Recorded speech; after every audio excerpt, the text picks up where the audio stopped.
자, 우리 옆에 분들과 함께 인사 나누겠습니다. 반갑습니다. 잘 오셨습니다.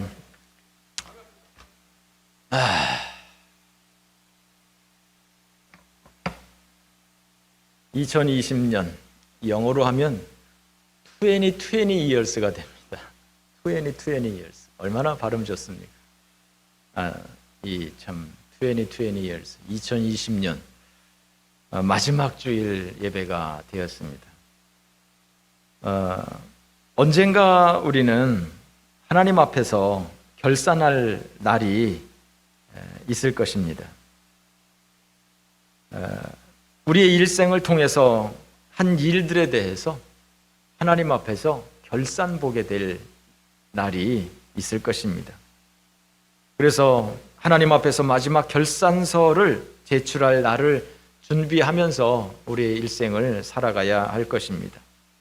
아무 생각 없이 허비하는 인생, 잘못 살고 있는 인생을 사는 것은 아닌지 이 마지막 주, 마지막 시간에 우리가 함께 돌아봐야 할 것입니다. 그래서 오늘은 그렇게 우리의 일생을 돌아보는 의미에서 오늘 이 열 문화의 비유를 골라 보았습니다. 12절 말씀에 보면 어떤 귀인이 왕위를 받아가지고 오기 위해서 먼 나라로 갈 때 가기 전에 그 종 10명을 불러서 각각 한 문화씩 이렇게 나눠주고 내가 올 때까지 장사해라 라고 하면서 떠난 것이죠. 그런데 14절 말씀에 보면 백성 중에서 그 귀인을 미워해서 왕이 되지 못하게 하기 위해서 사람들을 또 보내서 이 사람들이 우리 왕이 되는 것을 원치 않는다라고 전했다고 하는 것입니다. 그러나 15절에 보면 결국 그 귀인은 왕위를 받아가지고 돌아오게 됩니다. 자, 왕위를 받아가지고 이 귀인이 돌아오면 이 사람이 할 일은 무엇이겠습니까? 첫 번째는 그 10명의 종들, 10문화를 나눠준 그 10명의 종들을 불러서 결산을 봐야 되겠죠. 뿐만 아니라 자기를 반대했던 사람들, 자기가 왕이 되는 것을 반대했던 그 사람들을 또한 처벌하겠죠. 그래서 그렇게 그 왕이 왕으로 위임을 받고 와서 이 사람들을 상줄 사람 상주고 징계할 사람 징계했다라고 하는 비유입니다. 그 10명의 종들 가운데서는 3명만 이야기를 하고 있는데 한 사람은 한 문화를 가지고 10달란트를 남기고 또 한 사람은 한 문화를 가지고 5달란트를 남기고 또 한 사람은 그 한 문화를 손수건에 싸가지고 있다가 주인이 왔을 때 그것을 다시 그대로 돌려주었다라고 하는 것입니다. 그래서 이 주인은 그 두 사람에 대해서는 칭찬을 하고 또한 10고을 5고을을 다스릴 수 있는 권세를 주고, 그러나 한 문화를 그대로 가지고 왔던 이 사람은 이 주인이 심하게 책망하는 이러한 내용입니다. 이러한 내용, 이러한 비유가 우리에게는 조금 납득이 가지 않는 내용입니다. 그러나 당시의 이스라엘 사람들에게 이 예수님의 비유는 아주 쉽게 이해가 되는 그러한 말씀이었습니다. 왜냐하면 그것이 그 역사적인 사건이 있었기 때문입니다.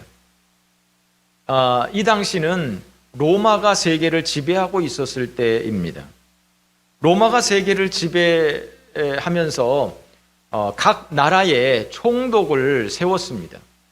각 나라에 총독을 세워서 군인들을 데리고 가서 총독을 세워서 그 총독이 하는 일들은 그 나라의 치안이 바로 세워지고 반정부 시위가 나타나지 않도록 그런 역할들을 하고, 그리고 세금이 잘 거치도록 하는 그러한 역할들을 하는 것이죠. 그러나 이 로마는 각 나라의 왕들을 세웠습니다. 그 민족의 왕들을 세웠습니다. 우리나라가 일제시대 때 조선 총독부가 있고, 그리고 고종 황제가 맨 처음에는 있었지 않습니까? 고종 황제가, 그래서 우리나라에 왕이 있고, 그리고 또 실질적으로 일본에서 이 나라를 또 정치적으로 컨트롤을 하고 이렇게 했었던 것처럼 국내적인 문제에 있어서는 그 왕이 그 모든 것들을 다스릴 수 있도록 그렇게 투 트랙을 가지고 운영을 했었던 것이죠. 그래서 이스라엘 사람들 가운데서 왕을 세워서 그 왕이 국내 문제에 대한 자기네 민족 문제에 대한 것들은 스스로 처리할 수 있도록 그렇게 정책을 썼던 것이죠. 그래서 예수님이 탄생할 때는 헤롯 대왕이 있었죠. 헤롯 왕이 있었는데 그 사람을 헤롯 대왕이라고 합니다. 그리고 지금 예수님께서 돌아가실 이때는 헤롯 아켈라오라고 하는 사람이 있었어요. 헤롯 아켈라오. 그런데 이 왕들이 왕으로 세워지기 위해서는 국민 투표를 하고 자기네 민족에서 알아서 세우고 이렇게 하는 것은 아니었습니다. 로마 황제한테 가서 왕으로 임명을 받아야 돼요. 그러면 로마 교황이 그냥 이스라엘 대표로 왔다고 그냥 임명을 해주겠습니까? 충성서약을 받고 이런저런 안전장치를 하고 왕으로 임명하지 않겠습니까? 요놈을 왕으로 세워가지고 괜히 반란을 일으키지는 않으려나? 정말 세금 똑바로 내고 우리 말에 순종을 하려나? 이렇게 이것저것 살피고 충성서약을 받고 그 다음에 왕으로 임명을 하지 않겠습니까? 그렇게 왕으로 임명을 하는 것이죠. 그런데 이 문화 비유의 배경은 바로 이 헤롯 아켈라오가 왕이 되었을 때의 상황을 빗대어서 이야기를 한 것입니다.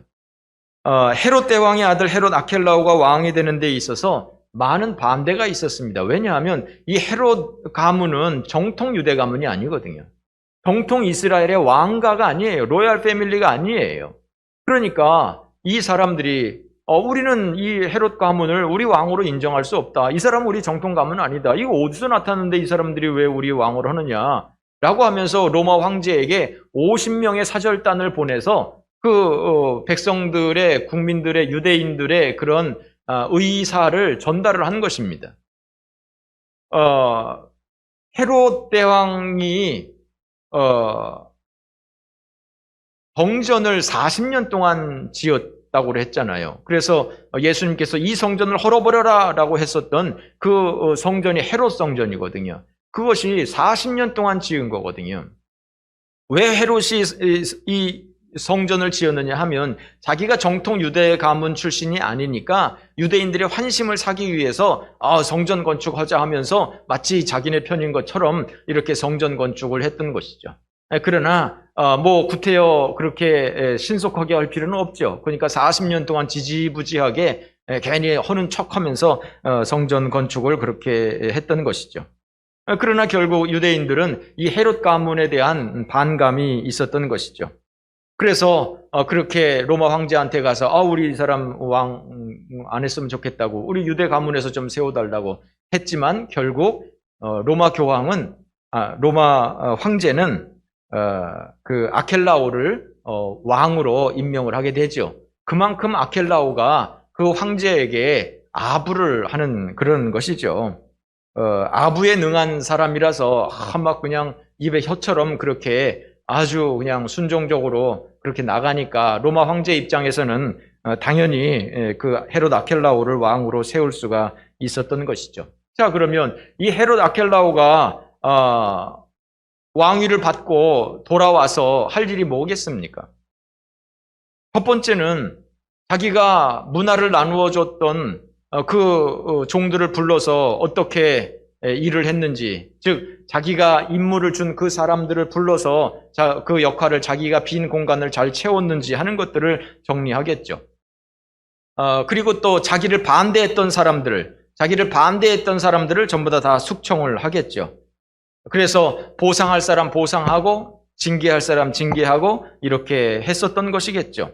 그러니까 예수님께서 이렇게 말씀을 할 때 사람들은 그 얘기구나 하고 그 이야기를 이해할 수가 있었다고 하는 것이죠. 한참 복잡하게 얘기를 했는데 어떻게 이해가 좀 되십니까? 네, 모르겠습니다. 이거 이해가 되시는 건지. 그런데 고작 예수님께서 아켈라오 얘기하려고 이 땅에 내려오셨겠습니까? 이 비유를 이렇게 말씀하셨겠습니까? 이것은 소위 극중극이라고 할 수 있는 이중적인 의미가 있는 것입니다.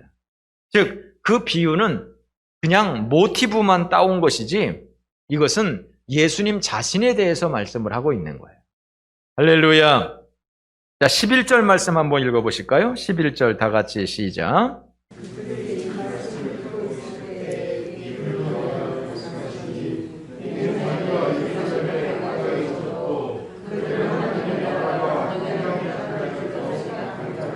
자, 그들이 이 말씀을 듣고 있을 때에 그랬습니다. 그들이 이 말씀을 듣고 있을 때라고 하는 얘기는 그 이전 얘기를 하는 거예요. 그 이전. 그 앞에 이야기는 지금 뭐가 써 있습니까? 삭개오 사건이 써 있죠. 네. 그러니까 지금 이 비유의 말씀도 삭개오 사건 그 현장에서 있었던 일이에요. 삭개오를 만난 그 자리에서, 여러 사람들이 모인 그 자리에서 지금 이 열 문화 비유를 말씀을 하고 있는 것이죠. 삭개오는 여리고에 살았습니다. 그러니까 장소적으로 말을 하면 여리고에서 있었던 일이고요. 조금 더 좁은 장소로 말하면 어쩌면 삭개오의 집에서 있었던 일이고요. 그래서 지금 많은 사람들 앞에서 이 이야기를 한 것입니다.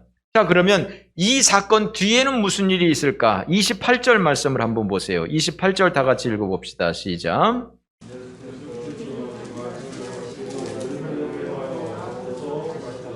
네. 즉, 이 삭개오의 집에서 이 열문화의 말씀을 하시고 그 다음에 어디로 갔다고요? 예루살렘으로 갔다는 거예요. 자, 예루살렘으로 갔는데 그 뒤에 말씀을 계속 한번 보세요. 28절 계속해서 그 밑에 보면 어디에 갔습니까? 베다니에 방문을 했어요. 베다니에서 뭐를 했습니까? 나귀를 끌어오라고 했어요. 나귀를 끌어온 것은 언제입니까? 예수님께서 십자가를 짊어지기 일주일 전에 베다니에서 나귀를 끌어와서 나귀를 타고 예루살렘에 들어가는 것이죠. 이것이 예수님의 마지막 일주일의 시작이었어요. 그러니까 무슨 말이냐면요. 지금 이 여리고에서 이 삭개오의 집에서 지금 이 열 문화 비유의 말씀을 하신 것은 예수님이 십자가를 지시기 불과 한 10일 전쯤, 십자가를 지기 직전의 상황이다, 이런 얘기예요. 십자가를 지기 직전, 10일 전쯤의 일이었었다라고 하는 것이죠. 자, 11절 다시 한번 보세요. 11절에 보면 예수님께서 이 열 문화 비유를 하신 목적이 기록되어 있어요. 다시 한번 읽어봅시다. 시작.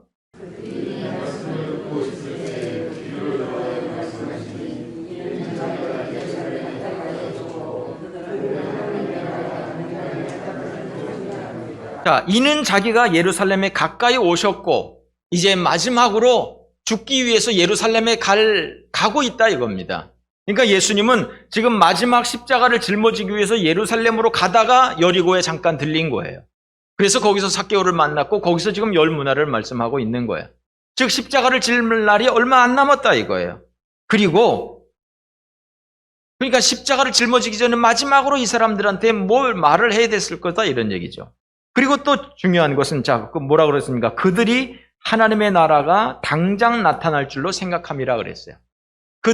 이 사람들이 하나님의 나라가 당장 나타날 줄로 생각했다 그랬어요. 이게 무슨 말이냐면요. 이스라엘 사람들은 메시아가 나타날 것을 생각했고요.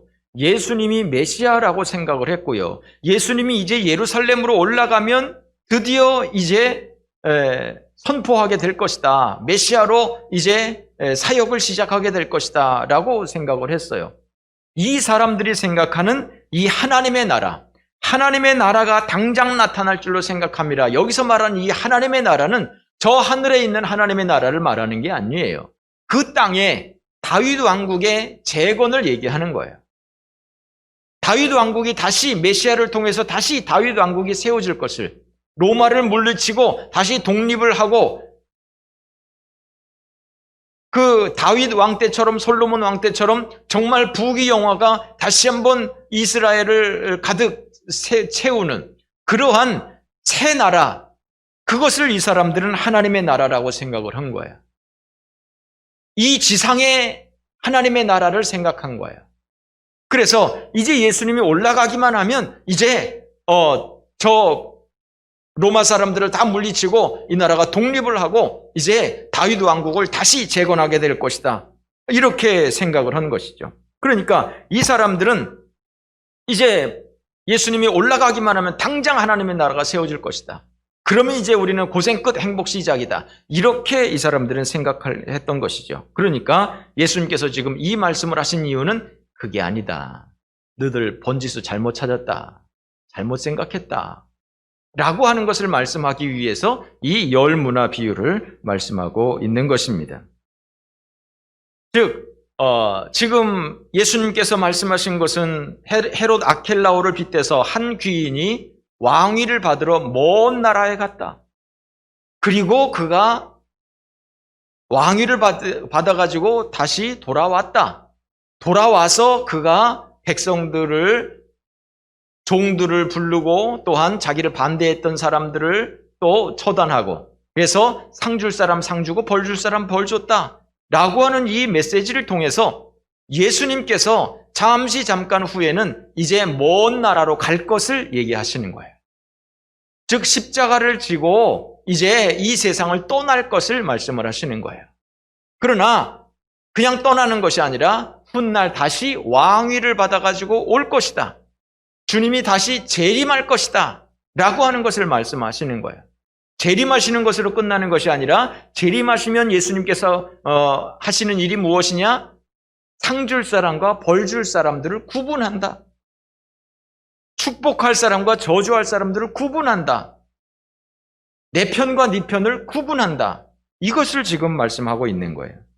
지금 이스라엘 사람들은 당장 하나님의 나라가 나타날 줄 알고 손 놓고 있는 거예요.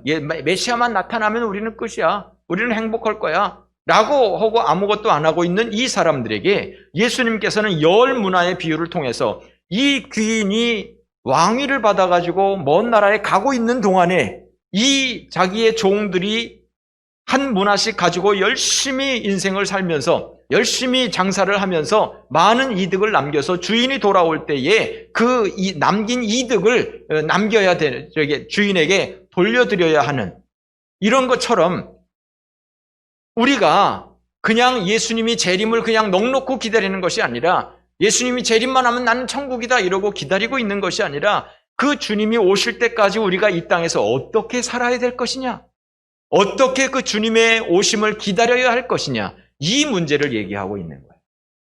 할렐루야. 네, 제가 말을 너무 어렵게 할지 모르겠습니다. 자, 제가 지금 첫 번째 이 비유의 포인트를 말씀드렸습니다. 이 열 문화 비유의 첫 번째 포인트는 죽임당하실 예수님, 다시 오실 예수님, 심판하실 예수님. 이 예수님의 이 프로세스, 이것을 말씀을 드린 거예요. 자, 그러면 두 번째 포인트는 뭐냐? 두 번째 포인트는 바로 그렇다면 예수님께서 장차 재림하실 때까지 우리 성도들은 어떻게 이 땅에서 살아가야 할 것이냐? 하나님께 받은 이 한 문화를 가지고 어떻게 장사하면서 어떻게 이 땅을 살아갈 것이냐? 주인이 올 때까지 어떻게 내가 주인이 맡겨진 일을 감당하고 살아갈 것이냐? 이것이 두 번째 포인트인 것이죠. 그래서 주인이 10명의 종들을 불러서 한 문화씩 나눠주고 그리고 이제 돌아왔을 때 이제 결산을 하지 않습니까? 그래서 열심히 일한 사람에게는 좋은 상을 주고 장사하지 않은 사람과 반대편에 있는 사람에게는 벌을 주지 않았습니까? 예수님께서 이런 죽음을 마음에 준비하고 이제 열흘 후면 십자가를 짊어져야 되니까 이런 죽음을 준비하고 정말 비장한 각오로 예루살렘을 가고 있는데 이 사람들의 생각은 오직 언제 하나님의 나라가 임할 것인가? 여기에만 초점을 두고 있는 거예요. 언제 하나님의 나라가 임할 것인가? 하나님의 나라만 임하면 우리는 고생 끝 행복 시작인데 이것만 학수고대하고 있는 거예요. 자기네들이 뭔가 할 생각은 안 하고 그냥 손 놓고 그날만 턱받치고 기다리고 있는 거예요. 그러니까 예수님께서는 그게 아니다. 그게 아니라 너희들은 그날 언제 그 귀인이 돌아올지는 아무도 모르는 거다. 언제 그날이 임할지는 아무도 모르는 거다. 언제 오더라도 너희들은 그 주님이 올 때까지 열심히 일을 하면서 열심히 그 문화를 가지고 장사를 해야 되는 것이다. 이것을 얘기하고 있는 것이죠. 넉넉고 기다리는 것이 아니다. 어떻게 이 땅을 살아가야 될 것이냐를 이야기하는 것이다 라고 하는 것입니다. 자, 우리가 잘 알고 있는 달란트 비유가 있습니다. 달란트 비유에서는 5달란트, 2달란트, 1달란트 각각 차등 있게 달란트를 나누어 주었습니다. 그것은 그 종의 능력에 따라서 5달란트, 2달란트, 1달란트를 나눠준 겁니다. 열 문화 비유에서는 각각 한 문화씩 주었습니다. 그러니까 이것은 똑같은 능력인 것이죠. 능력의 차이가 없는 것이죠. 똑같은 능력인 것이죠. 똑같은 상황인 것이죠. 똑같은 상황에서 이 사람들은 어떤 사람은 10문화를, 어떤 사람은 5문화를 남기고 어떤 사람은 그냥 한 문화를 그대로 가지고 왔다라고 하는 것이죠. 그러면 무엇 때문에 이 사람은 10문화를 남겼을까? 무엇 때문에 이 사람은 5문화를 남겼을까? 능력의 차이가 아니라 얼만큼 열심히 했느냐의 문제인 것이죠. 똑같은 능력을 가지고 똑같은 상황, 똑같은 조건에서 똑같은 운동장에서 얼만큼 열심히 했느냐의 문제입니다. 얼마나 열심히 일을 했는가의 문제입니다. 열심히 한 사람은 10달란트를 남기고 또 어떤 사람은 5달란트를 남긴 것이죠. 그러나 열심히 일하지 않은 사람은 그냥 1달란트 그대로 있다가 그냥 그것을 돌려주는 것입니다. 이 사람은 왜 손수건에 쌓아놓고 있다가 그것을 다시 돌려줬을까요? 오늘 핵심은 바로 여기에 있습니다. 그 열심히 일한 사람에게 있지 않고 열심히 일하지 않은 이 사람은 왜 이랬을까? 라고 하는 것이죠. 당신들이 바로 이렇게 이 한 문화를 가지고 있는 사람처럼 아무것도 하지 않고 그냥 멍청하게 주님 오시는 날만 하나님의 나라만 기다리고 있는 사람들은 아니냐? 이것을 지금 예수님께서는 꼬집고 있는 거예요. 자, 이 사람이 한 문화를 그대로 가지고 있었는데 손수건에 싸가지고 있었다고 그랬어요. 이것부터가 잘못된 거예요. 자, 여러분들 같으면 지금 그때 그 상황 가운데서 어떻게 하면 이 재산권을 보호할 수가 있습니까? 가장 안전한 데가 어디입니까? 손수건에 싸놓았다고 하는 것은 집 안에다가 어디다가 손수건에 싸가지고 집 안에다가 어디다 잘 숨겨놓은 거죠. 근데 그 당시에는 정말 사회가 불안했던 사회거든요. 언제 어떻게 전쟁이 일어날지 언제 어떻게 빼앗길지 모르는 그런 상황이거든요. 그래서 밭에 감추인 보화의 비유에서도 나와 있는 것처럼 이 당시에 가장 안전한 곳은 땅속이었어요. 자기만 아는 그 비밀한 장소에다가 그 보물을 심어놓는 것이, 숨겨놓는 것이죠. 근데 이 사람은 땅 파고 숨겨놓지도 않고 그냥 손수건에 대충 말아가지고 집안 어디엔가 숨겨놓은 거예요. 벌써 그 1달란트 관리도 제대로 하지 않았다는 거예요. 또 이 사람이 왜 1달란트를 가지고 다른 사람은 다 장사하고 있는데 이 사람은 장사를 안 했을까요? 이거 뭐 지금 상황이 이런데 50명이나 가가지고 지금 왕을 반대하고 이러는데 저 사람이 진짜 왕위를 받아가지고 올 수 있겠어? 어쩌면 이렇게 생각했을 수도 있습니다. 한마디로 말하면 믿음이 없는 거죠. 예수님이 다시 오신다고? 어떻게 예수님이 다시 오셔?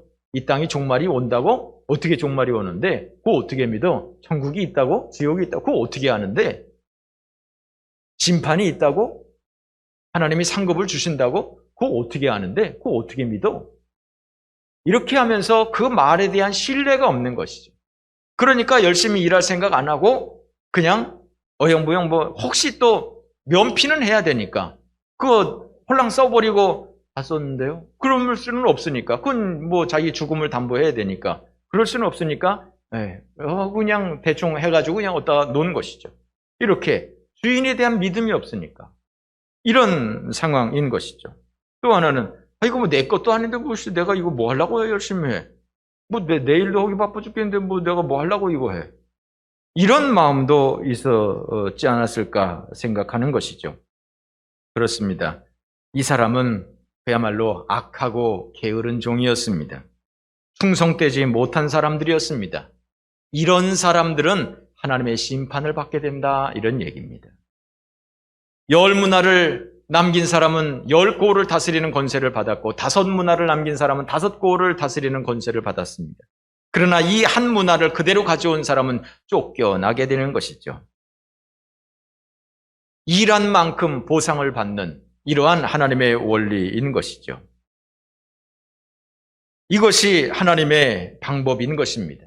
하나님께서는 우리가 하나님의 나라가 임할 때까지, 우리가 하나님의 나라에 갈 때까지 그저 넉넉고 그냥 있으면 저절로 천국 가고 저절로 상급받는 것이 아니라 하나님께서는 우리들에게 믿음을 주시고 우리가 이 땅에서 믿음을 가지고 열심히 살아갈 수 있도록 한 문화를 가지고 다 가지고 살아갈 수 있도록 다 한 문화씩 나누어 주는 것이죠.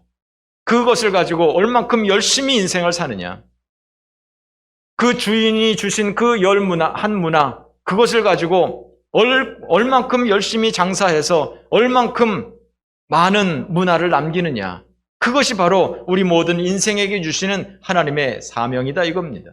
저도 한 문화요, 여러분도 한 문화요, 우리 모두 한 문화를 가지고 있는 사람으로서 그저 넉넉고 있다가 하나님 나라 가는 것이 아니라 주님 재림하시기 전까지 우리는 열심히 이 일을 해야 될, 장사해라, 장사해라, 내가 올 때까지 장사해라 라고 주인이 얘기한 것처럼 우리는 그렇게 하나님 앞에 충성스럽게 살아가야 하는 그런 존재인 것을 말씀하고 있는 것입니다.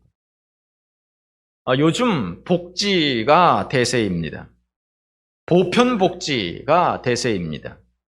복지 포퓰리즘이라고도 표현을 합니다.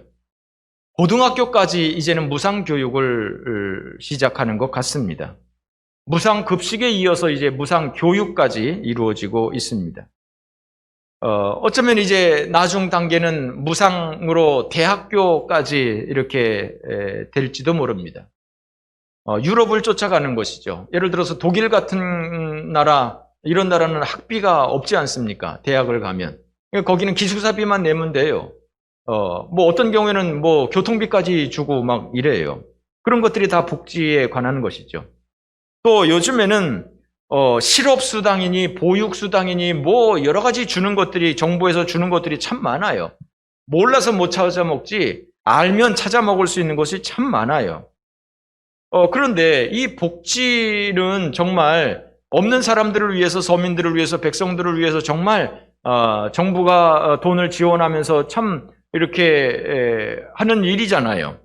그런데 그 반면에 이 폐단도 많이 나타나는 것이죠. 복지가 늘어나다 보니까 오히려 열심히 일하는 사람들은 혜택을 받지 못하고 열심히 일하지 않는 사람들은 오히려 혜택을 받게 되는 이러한 일들이 많이 있는 것이죠. 이번에도 우리 집사님 가운데 한 분이 이렇게 개인 사업을 하는데 아무리 어려운 시대지만 정말 힘들게 어렵게 열심히 일을 해가지고 일을 했답니다. 그러니까 일한 대로 세금을 내잖아요. 그 세금을 많이 낸 거예요. 근데 어떤 사람들은, 같은 업종에 있는 어떤 사람들은 일을 열심히 안 한 거예요. 그러니까 그 사람들은 정부에서 최대한 250만 원을 보조받은 거예요. 100만 원 한 번, 150만 원 한 번, 250만 원을 받은 거예요. 근데 이분은 너무 열심히 일을 해서 다른 때보다 오히려 수입이 늘었다 이거예요. 그래서 이분은, 우리 집사님은 보조금을 하나도 못 받은 거예요. 그러면 결과적으로 보면 열심히 일을 해서 돈을 많이 번 사람이나 일하지 않고 논 사람이나 그래서 이렇게 정부에서 보조금 받은 사람이나 큰 차이가 없는 거죠. 그러면 사람들은 뭐 놀면서도 저렇게 받는데 너 뭐 하려고 열심히 해? 괜히 죽기 살기로 해봤자 뭐 차이 나는 것도 없고 고작 내가 얼마 벌자고, 내가 만약에 열심히 일을 안 해서 돈을 못 받았으면 정부에서 이만큼 주니까 그럼 내가 열심히 일하는 것에 대한 대가가 요거밖에 안 되는데 그거 받고 내가 이걸 하니 차라리 내가 안 하는 게 낫지. 이런 생각을 사람들이 당연히 하게 되는 것이죠. 이런 일들이 비일비재한 것이죠. 그러니까 이 실업급여라고 하는 것도 요즘에는 열심히 이렇게 직장 생활을 하다가 실직을 하게 되면 돈을 줘요. 실업수당이 나와요. 그러니까 또 사람들은 이것을 하게 되는 근본적인 이유는 뭡니까? 그 직장을 잃었을 때 이 사람들이 안정적으로 그래도 삶을 살 수 있도록 이렇게 정부에서 돈을 지원하는 것이죠. 얼마나 취지가 좋습니까? 그런데 사람들은 어떻게 합니까? 그래? 그럼 뭐 또 몇 개월 열심히 일하다가 뭐 또 쉬지 뭐. 그러다가 실업수당 받아가지고 살다가 또 이제 취업하고 이렇게 되는 것이죠. 제도가 문제가 아니라 사람이 문제인 거예요.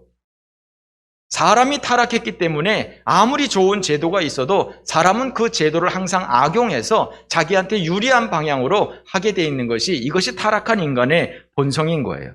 그러니까 이런 복지 정책으로 인해서 사람들이 생활을 안정적으로 할 수 있는 그런 장점이 있는 반면에 점점 사람들이 게을러지게 만드는 그러한 역할도 있는 것을 우리는 부정하지 않을 수가 없는 거예요. 열심히 일하는 사회를 만들고 열심히 공부하는 사회를 만들어야 경쟁력 있는 사회가 될 텐데 우리 사회는 점점 학생들한테 공부 안 시키고 그래서 이런저런 특목고 같은 것들 다 없애버리고 다 똑같이 그냥 하향 평준화로 이렇게 하게 되고 직원들 같은 경우에 일 많이 못하도록 54시간 같은 거 하게 하고 이렇게 해서 어떤 인간의 질이 좀 높아질 수는 있겠지만 정말 편안하게 살 수는 있겠지만 그러나 결과적으로는 경쟁력이 떨어지고 이런 사회가 되게 되는 것이죠. 세상에는 완전한 사람도 없고 완전한 제도도 없는 거예요. 제도가 문제가 아니라 인간이 문제인 거예요. 손흥민 선수가 일주일에 한 2억 이상을 받는가 봐요. 일주일에 2억이래요. 주급 2억. 와, 주여. 나는 2억 받으려면 한 달 월급 가려비 200만 원으로 생각하면 2억 벌려면 10년 있어야 되나? 10년이냐? 100년이냐? 10년이냐? 응. 그래야 되는데 얘는 한 주일이면 2억을 벌어. 아무나 그렇게 받는 건 아니죠. 손흥민이기 때문에 그렇게 받는 것이죠. 손흥민이기 때문에 그렇게 받는 겁니까? 그만한 실력이 있으니까 그렇게 받는 것이죠. 손흥민이 그 실력을 갖기 위해서 그가 연애도 안 한대요. 결혼도 안 한대요. 오직 운동만 한대요. 오직 운동만. 선수 생활할 때까지는 결혼 안 하겠대요. 그렇게 열심히 운동을 하는 거예요. 그렇게 밤이고 낮이고 열심히 운동을 하는 거예요. 그러니까 그런 대접을 받을 수가 있는 거예요. 얼마 전에 은퇴한 이동국 선수가 있어요. 이 사람이 79년생이에요. 올해 42세예요, 만. 올해까지 경기를 하고 은퇴를 이번에 한 거예요. 축구 선수가 42세가 되도록 현역으로 뛴다? 이거 좀처럼 있기 어려운 그런 기록이에요. 그만큼 이 이동국 선수는 자기 관리를 철저히 한 사람이에요. 요즘에 이제 텔레비 많이 나오더라고요. 이 사람이 하는 얘기 들어보니까 7시가 넘으면 자기는 아무것도 안 먹는데요. 살찌니까. 살찌면 운동선수 끝나니까. 그리고 살찌는 음식들, 칼로리 높은 것들 안 먹는데요. 라면 안 먹은 지 옛날이래요. 라면 못 먹는데요. 그래서 이 텔레비에 보니까 이 이동국 선수가 여러 손님들을 초대했어. 여러 손님들을 초대해서 밥을 주는데 뭘 주느냐? 라면 끓여줬어. 라면을. 그러면서 하는 말이 나 라면 먹고 싶었어. 나 선수 생활하면서 라면을 못 먹어서 나 저 라면 좀 빨리 좀 먹어보고 싶었어. 내가 그래서 은퇴하면 제일 하고 싶었던 게 라면 끓여 먹는 거였었어. 다른 사람들은 맨날 라면 끓여 먹는데 손님으로 초대해가지고 지나 먹지. 자, 다른 사람까지 라면을 끓여주면 어떻게 있다는 거야? 지 좋다고. 그렇다고 라면에다가 삼겹살을 넣어준 것도 아니고 특별한 거 넣어주지도 않고 그냥 생 라면만 끓여서 라면만 먹고 있으니 본인은 라면 먹고 싶어서 이렇게 했겠지만 다른 사람은 어떻게 했느냐고. 중요한 거는 그렇게 절제하는 거예요. 얼마나 라면이 먹고 싶었을까요? 그러나 그가 선수 생활을 하기 위해서는 라면을 안 먹는 거예요. 그런 이 철저한 자기관리가 있으니까 42살이 되도록 그렇게 현역으로 뛸 수가 있었던 것 아니겠습니까? 우리나라 골프의 여자 선수들이 엄청 잘합니다. 88년에 그 박세리 선수가 우승했을 때 정말 대서특필했습니다. 우리나라에서도 난리 났고 외국에서도 난리 났습니다. 그때 당시에 얘기를 들어보니까 야, 니네 나라에도 골프장이 있냐? 라고 물을 정도로 그렇게 우리나라 수준을 그렇게 얕봤다는 거예요. 그런데 지금은요, 우리나라 선수들이 우승한 것이 더 이상 큰 기사거리가 아니에요. 우리나라 신문에서도요, 그냥 한두 줄 나고 끝나지, 뭐 옛날 박세리 같았으면 뭐 막 그냥 여기저기 신문에 막 그냥 며칠 동안 대서특필하게 되는데, 지금은 뭐 그냥 한번 누가 우승했다 이걸로 끝이에요. 다른 나라에서도 우리나라 선수들이 우승했다면 아이고 또 한국이야? 이럴 정도로 우리나라 선수들이 골프를 참 잘해요. 남자들은 아닌데 여자들은 참 잘하는 것 같아요. 그런데 이 사람들이 거저 그렇게 됐겠어요? 슬슬 즐기면서 이렇게 됐겠어요? 아니요. 연습 무지하게 한대요. 다른 나라 선수들보다 우리나라 선수들이 즉 승부에 대한 정말 열심히 하려고 그러는 그런 독한 마음이 있대요. 독한 마음이. 그 골프 선수들 보세요. 막 그냥 허벅지가 이렇게 두껍고 막 그러잖아요. 그게 다 훈련이란 말이에요. 그런 훈련이 있으니까 이 사람들이 그렇게 잘하는 것이죠. 군인들은 훈련 때의 땀 한 방울이 전쟁 때의 피 한 방울이라고 합니다.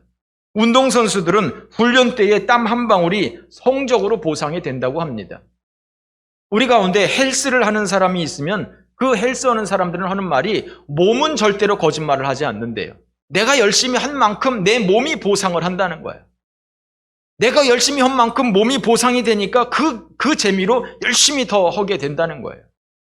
그렇습니다. 대충 그냥 재미있을 만큼만 하고 때려치고 재미있을 만큼만 하시고 이렇게 해가지고는 결코 최고의 위치에 들어갈 수가 없는 것이죠. 이렇게 세상의 원리가 땀의 원리가 있는 것처럼 세상의 원리가 열심히 한 사람에게 참 기본적으로 그렇게 혜택이 가게 돼 있는 것처럼 하나님의 나라도 그렇다 이거예요. 하나님의 나라도.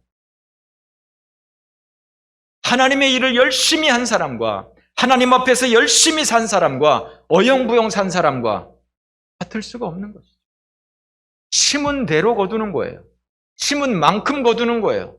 콩 심은 데 콩 나고 팥 심은 데 팥 나는 거예요. 많이 심으면 많이 거두고 적게 심으면 적게 거두는 거예요. 왜 어떤 사람은 10문화를 남겼느냐? 똑같은 조건에서. 이 사람은 그만큼 10배로 일을 한 거예요.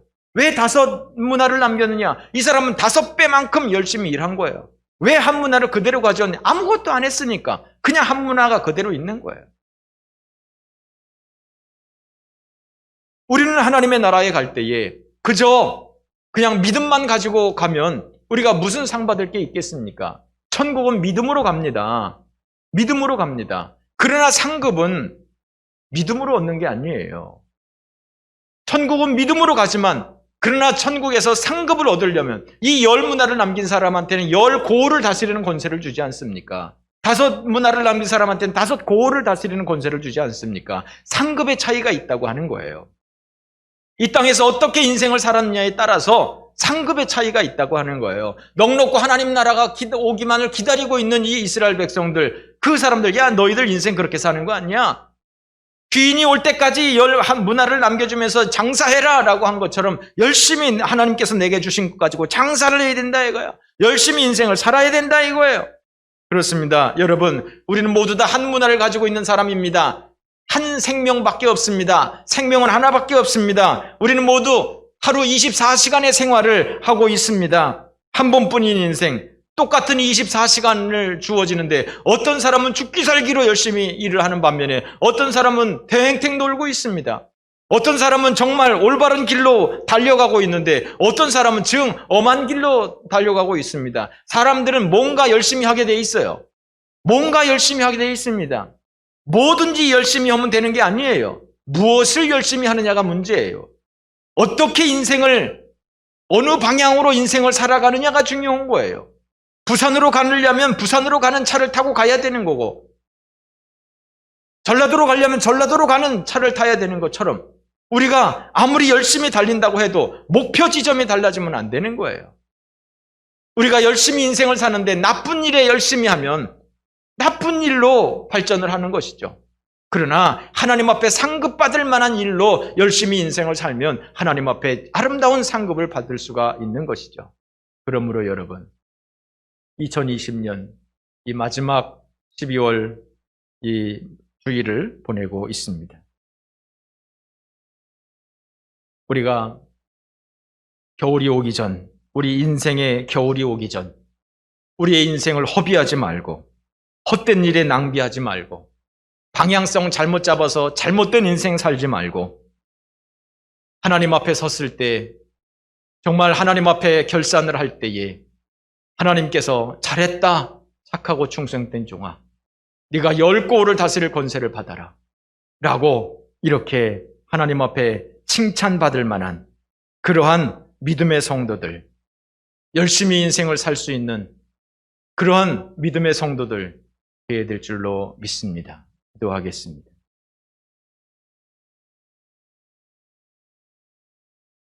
하나님 아버지, 2020년 이렇게 정신없이 달려오다가 마지막 주일이 되었습니다. 우리의 달려온 이 걸음걸음들을 돌아봅니다. 우리가 어떤 인생을 살았는지, 우리가 잘 살아오고 있었는지, 우리가 하나님 앞에서 상 받을 만한 삶을 살았는지, 아니면 하나님 앞에서 책망받을 일만 했는지 우리의 삶을 돌아보게 하시고, 주님 오실 때까지 열심히 인생을 살아야 되는, 주님을 위해서 이 땅을 열심히 살아가야 하는 이 사명을 받은 우리들, 정말 우리가 장차 하나님 앞에서 결산할 그날, 하나님 앞에 떳떳하게 고개 들고 하나님을 맞이할 수 있는, 하나님 앞에서 기쁨으로 감사함으로 결산을 볼 수 있는 그날이 우리의 부끄러운 날이 아니라 그날이 우리의 영광의 날이 될 수 있는 그런 아름다운 인생들, 그런 행복한 인생들 되어질 수 있도록 우리 하나님 축복하여 주시옵소서. 이제는 우리 구주 예수 그리스도의 은혜와 아버지 하나님의 사랑하심과 성령의 교통하심이 사랑하는 주의 모든 성도들 위해 이제로부터 영원토록 함께 계실지어다. 아멘.